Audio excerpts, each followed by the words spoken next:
लाने की सहमति हुई है। और ये 3.833 की जो सहमति बनी है, उसके लिए जो बेसिक सिद्धांत हम लोगों ने लिया है, वो 5 यूनिट का लेने का काम किया है। और ये जो 5 यूनिट की बात हम लोगों ने की है, वो भी अपने आप नहीं की है। अभी पीछे सरकार ने इस 8th पे कमीशन मीटिंग, 8वें वित्त आयोग की बंद कमरे में हुई बड़ी बैठक।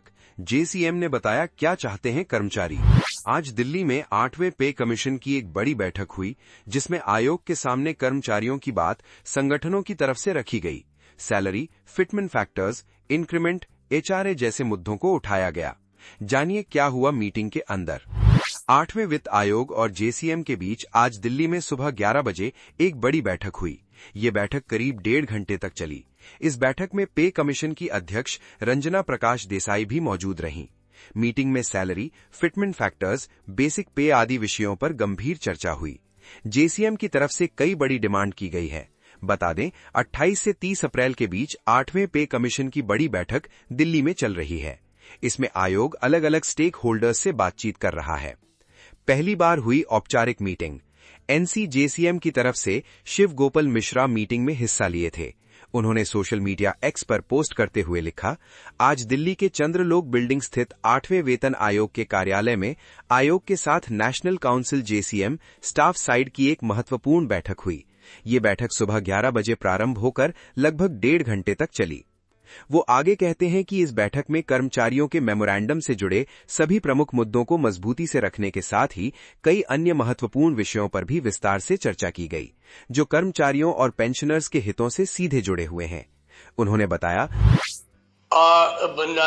लाने की सहमति हुई है।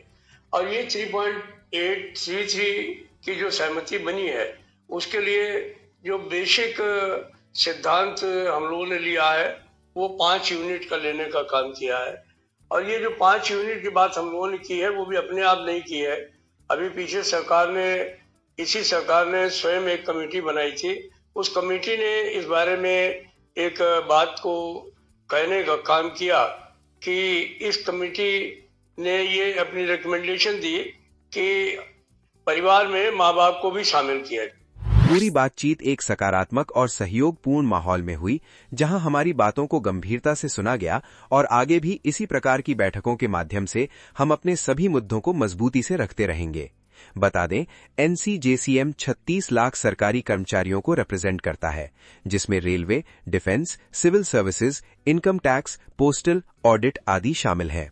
क्या हुई है डिमांड? रिपोर्ट के अनुसार आयोग से कई बड़ी डिमांड की गई है। 1. Fitment factors 3.83, 2. मिनिमम बेसिक पे 69,000 रुपए, 3. ओल्ड पेंशन स्कीम को फिर से शुरू किया जाए। क्या की गई है सबसे बड़ी डिमांड? जिस तरह से सैलरी कैलकुलेट की जाती है, उसको लेकर सबसे बड़ी डिमांड की गई है। शिव गोपाल मिश्र ने कहा, पहले कैलकुलेशन में पुरुष को 1 और महिला को 0.8 यूनिट्स माना जाता रहा है। ये लैंगिक भेदभाव को दर्शाता है। ये बिल्कुल भी स्वीकार्य नहीं है। उन्होंने कहा कि बच्चों को भी 1 यूनिट माना जाना चाहिए, वहीं अभिभावकों को भी 1 यूनिट के तौर पर देखना चाहिए। एचआरए और इंक्रीमेंट को बढ़ाया जाए। रिपोर्ट के अनुसार स्टाफ साइड की तरफ से कहा गया है कि एनुअल इंक्रीमेंट को 3% से बढ़ाकर 6% कर दिया जाना चाहिए।